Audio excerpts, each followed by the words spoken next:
Guys, अगर आप लोग टीवी के शौकीन हैं तो एक चीज आप लोगों ने गौर करी होगी कि एक मूवी ऐसी है जिसे सेट मैक्स या सोनी मैक्स पे बार बार दिखाया जाता है। सबसे पहले तो आप लोग चैट सेक्शन में उस मूवी का नाम गैस करके बताओ। जी हां, आपने ठीक लिखा, वो मूवी है अमिताभ बच्चन की सूर्यवंशम। पर सवाल यह है कि सेट मैक्स या सोनी मैक्स सूर्यवंशम मूवी को बार बार क्यों दिखाते रहता है? तो उसके पीछे के दो रीजन है। पहला रीजन, जिस ईयर में यह मूवी रिलीज हुई थी उसी ईयर में सेट मैक्स चैनल भी लॉन्च किया गया था। और दूसरा रीजन यह है कि सेट मैक्स या सोनी मैक्स ने इस मूवी के अगले 100 सालों के राइट्स उस वक्त खरीद लिए थे और इसी वजह से इस मूवी को वो बार बार दिखाते हैं। क्या इसके पहले तक ये फैक्ट आपको पता था? और अगर नहीं पता था तो चैट सेक्शन में जरूर लिखिएगा। और वाइल्ड लाइफ फोटोग्राफी अवार्ड एक ऐसा अवार्ड जो उस इंसान को दिया जाता है जो कि इंसानों को छोड़ के इस धरती पर जितने भी जीव जंतु रहते हैं उनकी उस यूनिक टाइमिंग पे फोटो खींचे जिसे देखने के बाद सिर्फ एक ही बात जुबान पर हो, वाह क्या टाइमिंग है। तो यही अवार्ड 2019 में उस पिक्चर को दिया गया जो कि लंदन के एक अंडरग्राउंड रेलवे स्टेशन पर खींची गई थी। यह पिक्चर इतनी यूनिक थी और इसकी टाइमिंग इतनी लाजवाब थी कि आप लोग देखते रह जाओगे। इस पिक्चर में तो चूहे एक दूसरे के साथ कुछ ऐसे घुसंडबाजी कर रहे हैं जैसे कि दो इंसान लड़ रहे हो। वाह क्या टाइमिंग है। गाइस, ये पिक्चर देख के आपको कैसा लगा चैट सेक्शन में जरूर लिखिएगा। और गाइस, इंडिया में जब एग्जाम होता है ना तो हमारे यहाँ के स्टूडेंट गर्मियों में तो चलो नहा के ही जाते हैं एग्जाम देने, लेकिन वो लोग सर्दियों में इनफैक्ट कड़ाके की ठंड में भी नहा के जाते हैं एग्जाम के चक्कर में। वो ऐसा इसलिए करते हैं ताकि नहाने के बाद ऊपर वाले का नाम लेंगे तो एग्जाम में अच्छे नंबर आएंगे। लेकिन ये सिर्फ इंडिया में होता है, साउथ कोरिया में इसका जस्ट उल्टा होता है। वहां के स्टूडेंट एग्जाम के दिनों में नहाना बंद कर देते हैं और रीजन जान के आप लोग हैरान रह जाओगे।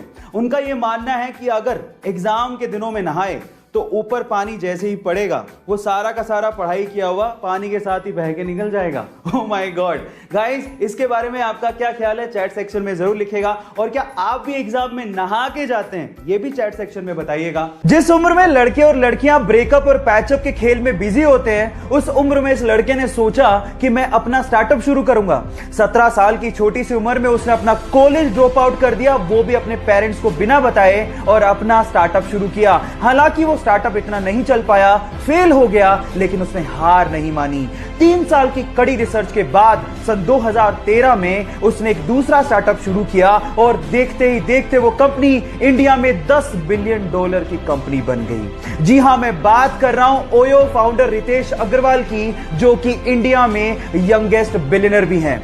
गाइस, यहां सीखने लायक बात यह है कि if you can believe it you can achieve it. जब वो हैदराबाद जाने के लिए रेलवे प्लेटफॉर्म पे खड़ा था तो पैर फिसलने की वजह से वो सामने से आती हुई ट्रेन की चपेट में आ गया, जिसकी वजह से उसके दोनों पैर कट गए।